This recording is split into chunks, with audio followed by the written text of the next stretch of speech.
Topic from the infectious disease is tetanus. Tetanus का आपको पता है कि it is actually acute spastic paralytic disease which is caused by clostridium tetani. और ये आपको पता है कि स्पोर फॉर्मिंग होता है, एनारोब होता है, ग्राम पॉजिटिव बैसिलस होता है। अब स्पोर्स जो होते हैं these are resistant to heat और बॉइलिंग। अब जो है ये जो इसके स्पोर्स होते हैं ये कहाँ पर होते हैं, कहाँ पे मिलते हैं आपको?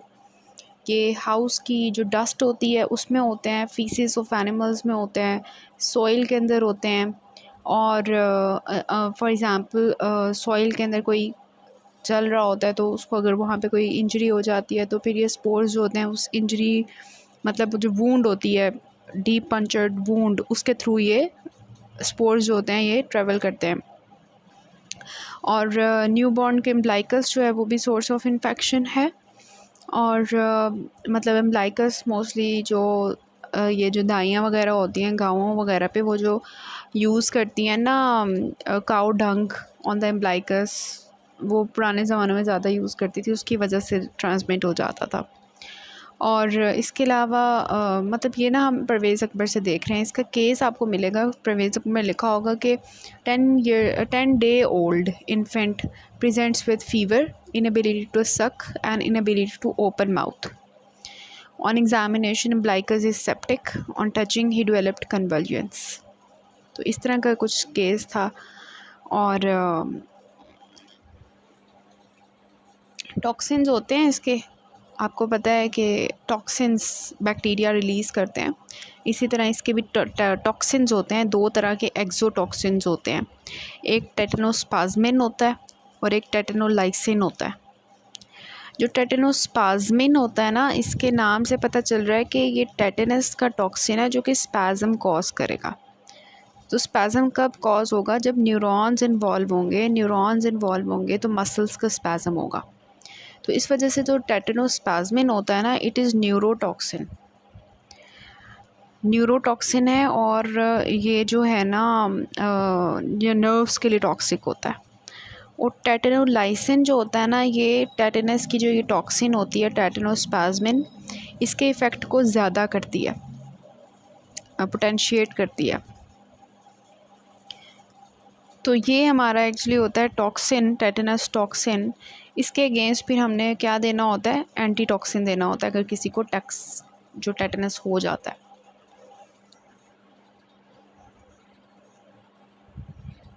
इसकी बात करते हैं अभी, ये जो मैकेनिज़्म ऑफ एक्शन वगैरह है, एपिडेमियोलॉजी देख लें पहले। अकॉर्डिंग टू बुक जो है वो उसकी सीक्वेंस में हम जाएंगे। जो एपिडेमियोलॉजी में उन्होंने आपको यही बताया होगा कि न्यूबॉर्न्स के अंदर कंटामिनेटेड एम्ब्लाइकस जो है उसमें टेटनस के स्पोर्स जो हैं वो ट्रांसमिट होते हैं, या मतलब ट्रांसमिशन की बात की जा रही है, या कोई कंटामिनेटेड वूंड्स हैं, थॉर्न प्रिक्स हो गए हैं, कांटा चुभ गया पाँव में और वहाँ से ट्रांसमिट हो सकता है, ईयर पियर्सिंग में हो सकता है। इंक्यूबेशन पीरियड इसका 2 से 14 दिन का होता है after injury. And it is not a communicable disease. ये नहीं है कि एक पर्सन से दूसरे पर्सन में ट्रांसमिट होगी, ऐसी कोई बात नहीं है। फिर पैथोजेनेसिस की बात करनी है तो पैथोजेनेसिस हम इस पिक्चर से देख लेते हैं। ये वाली पिक्चर बेहतर लग रही है। इसमें आपको नज़र आ रहा है कि एक ऊपर नर्व है और नीचे जो है वो मसल है, न्यूरोमस्कुलर जंक्शन आपको नज़र आ रहा है।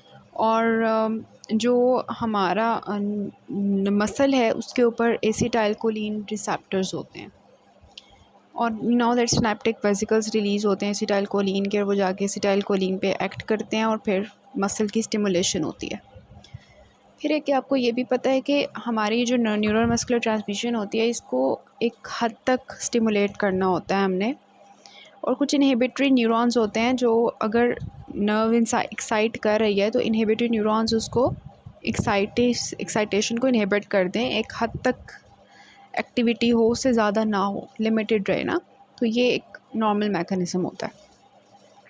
अब यहाँ पे आपको नज़र आ रहा है कि क्लोस्ट्रीडियम टेटनाई का जो टॉक्सिन है टेटनोस्पाज्मिन, वो यहाँ पे कुछ मसले करेगा।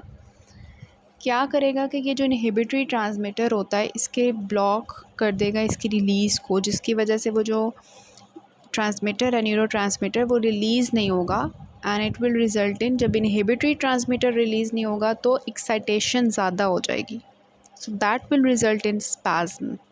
सो इस वजह से हम इसको टेटेनोस्पैज्मिन कहते हैं इस टॉक्सिन को।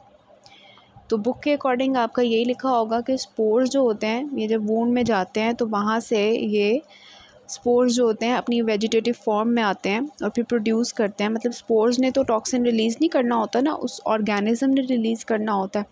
तो ये एक्चुअली ये वेजिटेटिव ऑर्गेनिजम्स में जब स्पोर कन्वर्ट होगा तो एक एक्सोटॉक्सिन टेटेनोप्लाज्मिन रिलीज़ करेगा अंडर एनारोबिक कंडीशंस। फिर क्या होगा कि वो जो टेटेनोस्पैज्मिन होगा ये मोटर न्यूरॉन्स के ऊपर न्यूरोमस्कुलर जंक्शन पे इरिवर्सिबली बाइंड कर जाएगा। Irreversibly is very much important, इसलिए हम कहते हैं कि उसको बाइंड होने से पहले ही हम उस टॉक्सिन को बॉडी से रिमूव करें, जल्दी जल्दी उसको एंटी टॉक्सिन लगाएं, क्योंकि अगर वो एक दफ़ा बाइंड हो गया न्यूरोमस्कुलर के रिसेप्टर्स के साथ फिर जो है वो इरिवर्सिबली बाइंड होगा, फिर हम बचा नहीं सकते। तो ये irreversible is very much important कि tetanospasmin binds irreversibly to the motor neurons at neuromuscular junction, और फिर क्या होता है कि इनहिबिट कर देता है प्री सिनेप्टिक इनहिबिटरी सिनेप्सिस, मतलब एसिटाइलकोलिन के रिलीज़ को इनहिबिट करेगा। एसिटाइलकोलिन क्या कर रहा था, वो मसल को एक्सेसिव एक्टिविटी से बचा रहा था। अब जब वो इनहिबिट हो जाएगा उसका रिलीज़, तो लॉस ऑफ इनहिबिटरी न्यूरॉन्स हो जाएंगे, फिर क्या होगा, मसल ओवर एक्टिव हो जाएगा और स्पैज़म में चला जाएगा, मसल कंट्रैक्शन एक्सेस हो जाएगी, स्पैज़म हो जाएंगे, रिजिडिटी हो जाएगी। अगर ये ऑटोनॉमिक डिसफंक्शन करवाएगा तो उसकी वजह से tachycardia, arrhythmias, hypertension, cutaneous vasoconstriction भी हो सकती है। Once the toxin, this line is very much important, once the toxin is attached to neurons it cannot be neutralized by antitoxin.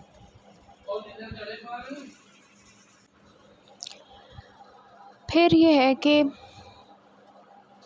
हमारा जो न्यूबॉर्न इन्फेंट्स हैं उनमें source of infection contamination of umbilical cord है, और जो older children हैं उसमें deep punctured wounds जो हैं वो करते हैं कॉज। क्लिनिकल फाइंडिंग्स क्या है कि अब हम क्लिनिकल फाइंडिंग्स की तरफ चलते हैं। पैथोजेनेसिस हमारी हो गई है, इतनी है। क्लिनिकल फाइंडिंग्स में हमें क्या मिलेगा, डिपेंडिंग अपॉन के कौन सी क्लिनिकल फॉर्म है, इसकी डिफरेंट फॉर्म्स होती हैं वो हम देखते हैं, लेकिन सिम्टम्स क्या होते हैं ओवरऑल इसके, टेम्परेचर, स्वेटिंग, टेकिकार्डिया, हाइपरटेंशन। ये जो है ना मतलब थोड़े से ऑटोनॉमिक है। ये आपको सॉइल दिखाई हुई है जिसमें वो ऑर्गेनिज्म बैठा हुआ है, ये एक्चुअली इसकी जो है ना क्लिनिकल फॉर्म्स होती हैं। लोकलाइज्ड टेटेनस हो सकता है, जनरलाइज्ड टेटेनस हो सकता है, सिफेलिक टेटेनस हो सकता है, और टेटेनस न्यूनेटोरम हो सकता है, जिसको हम न्यूनेटल या एम्ब्लाइकल टेटेनस भी कहते हैं। सबसे पहले आता है टेटेनस न्यूनेटोरियम। ये आपकी बुक में भी पिक्चर बनी हुई है कि टिपिकल फाइंडिंग्स ऑफ टेटेनस आपको नज़र आती हैं। होता क्या है कि बर्थ के बाद तकरीबन बच्चा पैदा हुआ और 3 से 10 दिन के बाद जो है ना सिम्टम्स आते हैं, और जनरलाइज टेटेनस होता है।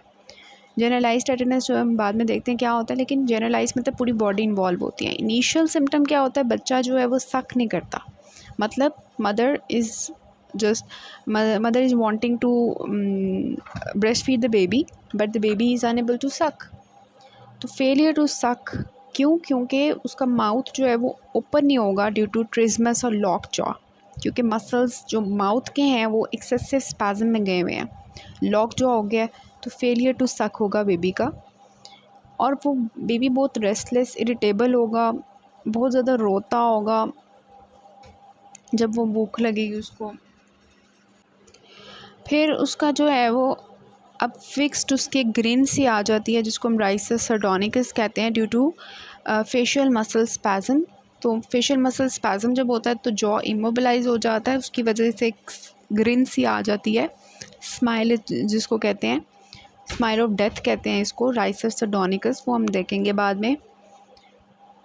तो फिर क्या होता है जब ये इस तरह की मतलब फेलियर टू सक होगा, उसके बाद 12 से 24 घंटे के बाद जो पहला सिम्टम आएगा वो ये कि बच्चे को कन्वल्जन्स पड़ना शुरू हो जाएंगे, जनरलाइज टोनिक मसल कन्वल्जन्स। उसमें क्या होगा, फ्लेक्शन एंड एडक्शन हो जाएगी आर्म्स की, क्लेंचिंग ऑफ फिस्ट्स हो जाएगी, इसके फिस्ट्स आप देखें क्लेंच हो जाएंगे, लोअर एक्सट्रीमिटीज़ एक्सटेंशन में चली जाएंगी, देखें एडक्शन ऑफ आर्म्स को भी यहाँ पे देखें आप, एडक्शन ऑफ आर्म्स देखें और एक्सटेंशन ऑफ लोअर एक्सट्रीमिटीज़ देखें और फिस्ट्स की क्लेंचिंग देखें इस बेबी के अंदर नज़र आ रही है। और ऐसे बेबी की पूरी बॉडी ऐसे स्पैज़म में गई होगी। अब देखें जब स्पैज़म जो है वो इतने स्फेयर हो जाएंगे कि ग्लॉटिस का भी स्पैज़म हो जाएगा, रेस्पिरेटरी मसल्स का हो जाएगा, तो क्या होगा, एस्फिक्सिया और साइनोसिस। और ये जो एब्डोमिनल मसल्स होते हैं ना रिजिड और स्पैज़म हो जाते हैं, मसल्स ऑफ बैक रिजिड हो जाते हैं, तो इस तरह की जो कंडीशन होती है दिस इज़ नाउन एज ओपिस्थोटोनस। अब ये प्रेसिपिटेटेड होती है बाय टच, नॉइज़ और ब्राइट लाइट। इस वजह से वो हमारा जो केस था उसमें हमने जब बच्चे को हाथ लगाया तो साथ ही वो कन्वर्जेंस में चला गया। तो इसके ट्रीटमेंट में हम ये भी लिखते होते हैं कि बच्चे को हमने हाथ नहीं लगाना, बिल्कुल खामोश कमरे में लिटाना है कि नॉइज़ का भी एक्सपोजर ना हो, और रूम की सारी लाइट्स ऑफ़ कर देनी है, कोई लाइट का एक्सपोजर ना हो, कोई स्टिमुलस ना मिले, क्योंकि स्टिमुलस मिलेगा मसल स्पैज़म में जाएंगे। फिर क्या है कि बेबी को हाई टेम्परेचर जॉन्डिस हो सकता है with septic umbilicus obviously. Then involuntary defecation and urination हो सकती है, लेकिन ज़्यादातर कॉन्स्टिपेशन एंड यूरिनरी रिटेंशन होती है due to spasm of muscles. Bladder के मसल्स काम नहीं करेंगे, रेक्टम के नहीं करेंगे, तो जो है वो यूरिन भी नहीं बाहर आ पाएगा और जो है फीसेस भी नहीं बाहर आ पाएंगे। अब बेबी जो है वो स्फीयर स्पैज़म में जब चला जाएगा तो हार्ट फेलियर हो सकता है, रिटेंशन ऑफ रेस्पिरेटरी सेक्रीशंस हो सकती हैं, ब्रोंकोनिमोनिया हो सकता है। अब ये है कि जो साइंस एंड सिम्टम्स होते हैं वो पहले 3 से 7 दिन के अंदर आते हैं। और तो ये सारा हमारा है टेटनस न्यूनाटोरम के बारे में अकॉर्डिंग टू योर बुक। फिर लोकलाइज्ड टेटनस होती है। लोकलाइज्ड टेटनस में सिंपली ये है कि जो है ना सिर्फ एक जगह पे होगी, ठीक है, मतलब कि in the proximity of injury, जहाँ पे इंजरी हुई है, फॉर एग्जांपल ये आपकी पॉइंट है जहाँ पे आपको इंजरी नज़र आ रही है, इसी जगह पे सिर्फ पेन होगी, कंटिन्यूस रिजिडिटी और स्पैज़म हो जाएगी मसल्स की, और ख़ुद ब खुद ठीक हो जाएगी, मतलब वो एक जगह पे होगी, पूरी बॉडी की नहीं होगी।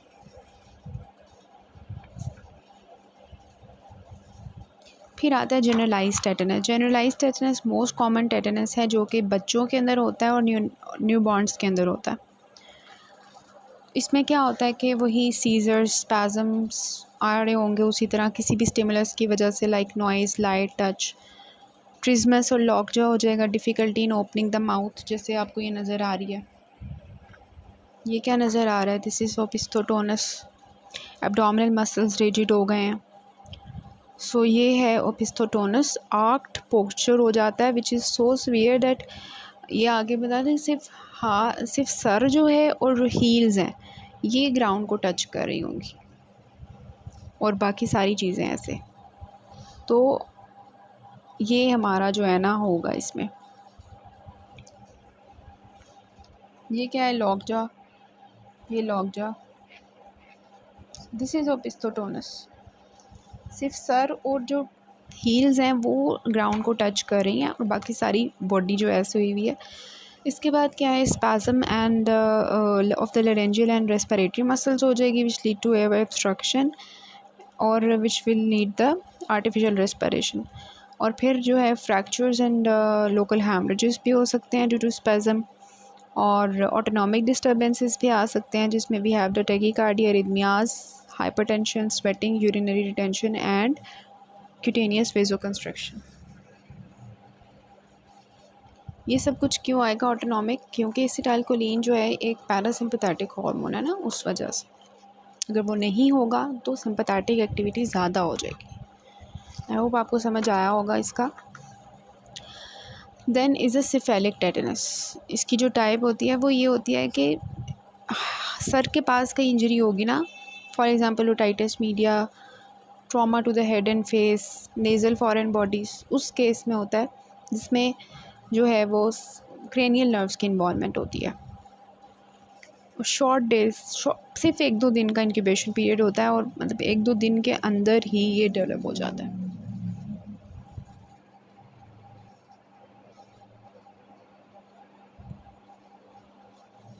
ये देख लें बस।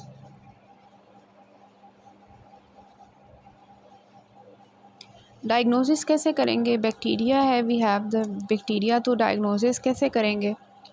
क्लिनिकल फीचर से कर लेंगे हम डायग्नोसिस। हमें किसी किसी जो है ना लैब डायग्नोसिस की ज़रूरत नहीं पड़ती है। देखते ही बंदे को हम जो पता चल जाता है, बच्चे को देखते ही पता चल जाता है कि वो सक नहीं कर रहा, उसको ट्रिस्मस हुआ, मसल स्पाज़म हुए हैं, उसके फेशियल अपीयरेंस से पता चल जाता है। और हिस्ट्री हम लेते हैं टेटनस की कि पहले आपने वैक्सीनेशन करवाई हुई है या नहीं, तो फिर हमें पक्का श्योर हो जाता है, हमें किसी चीज़ की ज़रूरत नहीं पड़ती। क्योंकि CPC भी अगर हम करवाएं ना तो वो हमें नॉर्मल ही मिलती है तकरीबन। CSF करवाएं वो हमें नॉर्मल मिलता है तकरीबन। कभी कभार ल्यूकोसाइटोसिस मिलती है, अदरवाइज़ जो है वो सेकेंडरी बैक्टीरियल इन्फेक्शन की वजह से, otherwise that is not confirm कि टेटनस है। Blood sugar level, calcium levels normal होते हैं इसमें। मतलब इसमें हमें ये सजेस्ट करते हैं कि कोई मसल्स की जो स्पैज़म हो रहा है वो कैल्शियम की एब्नॉर्मलिटी की वजह से नहीं हो रहा। इलेक्ट्रोइंसेफेलोग्राम करवाते हैं या इलेक्ट्रोमायोग्राम करवाते हैं, वो भी नॉर्मल मिलता है। तो उसका हमें ये भी पता चलता है जो कन्वर्जन्स हो रही हैं, दिस इज़ नॉट कि कोई ब्रेन का इशू है या मसल्स का इशू है। फिर ये है कि ग्राम स्टनिंग कर लेते हैं इसकी, तो वो भी कभी कभार पॉजिटिव आता है, अदरवाइज़ नहीं तो क्लिनिकली इसकी डायग्नोसिस हो जाती है। दैन मैनेजमेंट है। मैनेजमेंट में एम्स ऑफ ट्रीटमेंट क्या है कि हमने जो टेटनोस्पैज़मिन है उसको बॉडी से, उसको ब्लड से रिमूव करना है और न्यूट्रलाइज़ करना है before it reaches the CNS and fixes to the neural tissue, और उसको सपोर्टिव केयर देनी है। तो सबसे पहले जो स्पेसिफिक मेजर्स में है that is antitoxin, tetanus antitoxin, इसको जल्दी जल्दी देना होता है। अब इसके क्या है, ये हॉर्स एंटीटॉक्सिन होती है, एंटी टेटनस सीरम ATS होता है 50,000 to 100,000 यूनिट्स का। अब इसका ये होता है कि इसको ना हम हाफ़ में डिवाइड कर लेते हैं। हाफ़ डोज़ हमने इंट्रामस्कुलरली लगानी होती है और बाकी हाफ़ जो है वो हमने इंट्रावेनसली लगानी होती है। सीरम सिकनेस इसका कॉज है, तो हम इसकी थोड़ी सी डोज़ लेके पहले चेक कर लेते हैं। और दूसरी हमारी होती है इम्यूनोग्लोबुलिन, जो पैसिव इम्यूनिटी प्रोवाइड करती है, वो इंट्रामस्कुलरली हम लगाते हैं 3,000 to 6,000 यूनिट्स की। वो 50,000 से 100,000 तक थी, ये 3,000 से 6,000 है। इंट्रामस्कुलरली सिंगल डोज लगाते हैं। Treatment of choice to neutralise the circulating toxin because it has longer half life of 30 days and there is no chance of serum sickness. तो फ़ायदा क्या है इम्यूनोग्लोबुलिन लगाने का, ह्यूमन टेटनस इम्यूनोग्लोबुलिन का, कि एक तो 30 दिन के लिए करेगी, जल्दी जल्दी करेगी क्योंकि एक पैसिव इम्यूनिटी प्रोवाइड कर रही है, और सीरम सिकनेस का भी चांस नहीं है as compare to the anti tetanus toxoid जो उसकी है एक्टिव इम्यूनिटी।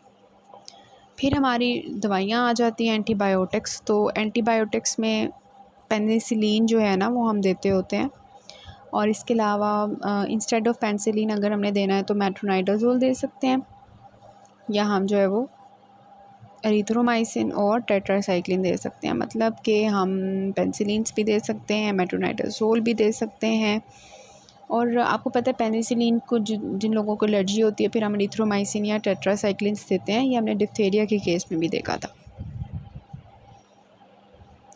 सपोर्टिव मेजर्स क्या होंगे, हमने सबसे पहले उसको जो है ना ऐसे रूम में लेके जाना है जहाँ पे कोई शोर ना हो, जहाँ पे कोई अंधेरा हो, बिल्कुल डार्क रूम हो, उसको कोई हाथ ना लगाए। फिर हमने उसको मसल रिलैक्सेंट्स देने हैं जिसमें डायज़ेपाम आ जाता है इंट्रामस्कुलरली। फिर उसको हमने जो है वो मतलब मैग्नीशियम सल्फेट भी दे सकते हैं, बेंजोडाइपीन्स, क्लोरोप्रोमाजोन, डेंट्रोलिन, बैक्लोफेन, मतलब उसको मस्त रिलैक्स करना है हमने। फिनोबार्बिटॉन भी दे सकते हैं। फिर उसकी हमने रेस्पिरेशन को मेंटेन करना है, मतलब उसकी सारी जो है ना मतलब उसकी रेस्पिरेशन प्रॉपर हो, ऑक्सीजन उसको प्रॉपर देनी है। फिर उसको नेज़ोगैस्ट्रिक ट्यूब के थ्रू फीडिंग करवानी है। फिर उसकी नर्सिंग केयर करनी है। नर्सिंग कैसे केयर करनी है कि उसकी एम्प्लाइकस को सफाई करनी है, और उसको उसके पोस्चर को हमने चेंज करना है, उसके कार्डियो रेस्पिरेटरी वाइटल मॉनिटरिंग करते रहना है। फिर बच्चे की सक्शनिंग करते रहना है कि उसकी रेस्पिरेटरी ऑब्स्ट्रक्शन ना हो जाए क्योंकि मसल स्पैज़म में गए हुए हैं। फिर हमने उसकी माउथ की केयर करनी है, स्किन की केयर करनी है, ब्लैडर की केयर करनी है और बाउल की केयर करनी है। और अगर हमें आर्टिफिशियल रेस्पिरेशन की ज़रूरत पड़ती है तो वो देंगे। कॉम्प्लिकेशंस क्या हो सकती हैं इसकी? एस्पिरेशन निमोनिया हो सकता है, लेसरेशंस हो सकती हैं due to seizures, vertebral fractures हो सकते हैं ड्यूरिंग सीजर्स, डिक्यूबिटस अल्सरेशन हो सकती है और ऑटोनॉमिक डिस्टर्बेंसेस हो सकती हैं। प्रिवेंशन क्या है? टेटनस न्यूनिटोरियम की प्रिवेंशन ये है कि हम हॉस्पिटल में डिलीवरीज़ करवाएं। अगर दाइयाँ ट्रीटमेंट कर भी रही हैं तो उनको ट्रेन किया जाए कि ये सेफ्टी कंडीशंस में करें, स्पाइक के साथ करें। बेबी को जो है और मदर को इम्यूनाइज़ करें। मदर को जो है ड्यूरिंग प्रेगनेंसी 2 इंजेक्शन टेटनस टॉक्सिड के आपको पता लगते हैं सेकेंड ट्राइमेस्टर ऑफ प्रेगनेंसी में 1 महीने के वक्फे के बाद। और आपको पता है लास्ट इंजेक्शन जो होता है वो हम डिलीवरी से 1 महीना पहले देते हैं ताकि अच्छी सी जो एंटीबॉडी है वो क्रॉस करके प्लेसेंटा के थ्रू बेबी को जाए, उसको इम्यूनिटी प्रोवाइड करे। बच्चों के अंदर टेटनस टॉक्साइड हम लगवाते हैं एक्टिव इम्यूनाइजेशन की, जो हमने पीछे देखी है 0.01 यूनिट्स पर ml की। फिर हम जो है उसकी बूस्टर डोज लगाते हैं बाद में लास्ट 5 ईयर्स और with in 3 years of the contaminated. और फिर सर्जिकल ट्रीटमेंट ऑफ वुंड्स जो है वो हम करवाते हैं, वुंड की केयर अच्छे से करते हैं। प्रोग्नोसिस डिपेंड करता है कि हमने स्पोर्टिव केयर कितनी अच्छी दी है, उसका कितना ख्याल रखा है। रेस्पिरेटरी फेलियर निमोनिया से मोस्टली डेथ्स होती हैं।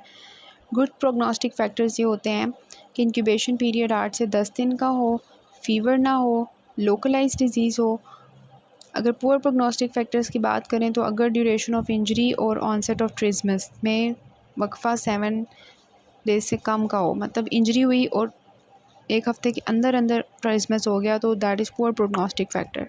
इसी तरह ट्रिज्मस और स्पैज़म के दरमियान में 3 दिन के अंदर अंदर हो जाए, ठीक है, कि ट्रिज्मस हुआ और 3 दिन के अंदर अंदर स्पैज़म शुरू हो गए, this is poor prognostic factor. तो अब हम इसके यूकेस डिस्कस करते हैं। पहले नीचे वाला देखें। 40 years old farmer admitted to the emergency with the history of fever, drowsiness, convulsions, जो ही इंजरी के बाद हुई थी जब वो फार्म में काम कर रहा था, और एग्जामिनेशन पे उसको बुखार है और contaminated wound over his left foot. तो इससे पता चल रहा है कि ये टेटनस है। 4 इंपॉर्टेंट क्लिनिकल फीचर्स क्या होंगे? ट्रिज्मस, राइसेस सर्डोनिकस, ओपिस्थोटोनस, रिजिडिटी, कन्वल्जन्स। डायग्नोसिस फिर उन्होंने पूछा है कि मैनेजमेंट में आप लिखेंगे कि क्लिनिकली हम उसको सबसे पहले देखेंगे और डायग्नोसिस करके उसके बाद हम मैनेजमेंट करेंगे। उसको जो है ह्यूमन टेटनस एंटीटॉक्सिन लगाएंगे और फिर डिब्राइपमेंट ऑफ वूंड करेंगे, जिस तरह से हमें उसकी सपोर्टिव केयर करनी है, और ड्रग्स कौन सी देंगे और सारा कुछ, ठीक है। तो इस तरह से हम इसका क्वेश्चन अटैम्प्ट करेंगे। ये नीचे इसका क्वेश्चंस नीचे थे ये वाले। A 2 years unvaccinated child has got contaminated wound over the left leg. Dose and route of administration of tetanus immunoglobulins for him। वैसे ये इम्यूनोलॉजी जो है ना, इम्यूनोलॉजी उसका ये क्वेश्चन है। तो डोज़ वैसे इसकी मैं बता देती हूँ कि 1000 to 10,000 इंटरनेशनल यूनिट्स होती है टेटनस इम्यूनोग्लोबुलिन की, इंट्रामस्कुलरली हम लगाते हैं। तो ये इसकी डोज़ हो गई और ये इसकी रूट ऑफ एडमिनिस्ट्रेशन होगी। उसके बाद what will be the tetanus toxoid vaccination for this child. तो इसमें ये होता है कि जो WHO का होता है कि 5 डोजेज़ जो है ना वो रिकमेंडेड होती हैं। फ़र्स्ट जो डोज़ होती है वो ये होती है कि एट प्रेगनेंसी और आफ्टर कॉन्टैक्ट, और जो सेकेंड होती है ना वो फ़र्स्ट डोज़ के 6 to 8 वीक्स के बाद होती है। थर्ड डोज़ जो होती है वो सेकंड डोज़ के 6 to 12 मंथ्स के बाद होती है। फोर्थ डोज़ जो होती है वो थर्ड डोज़ के 5 ईयर्स के बाद होती है, और फिफ्थ डोज़ जो होती है वो फोर्थ डोज़ के 10 ईयर्स के बाद होती है। मतलब मैं अगर सीक्वेंस वाइज बताऊँ तो एट प्रेगनेंसी, 6 to 8 वीक्स के बाद, 6 to 12 मंथ्स के बाद, 5 ईयर्स के बाद, 10 ईयर्स के बाद। 5 doses must for the life long immunity. तो ये क्वेश्चन वैसे आपका दूसरे टॉपिक का है। So this is all about tetanus.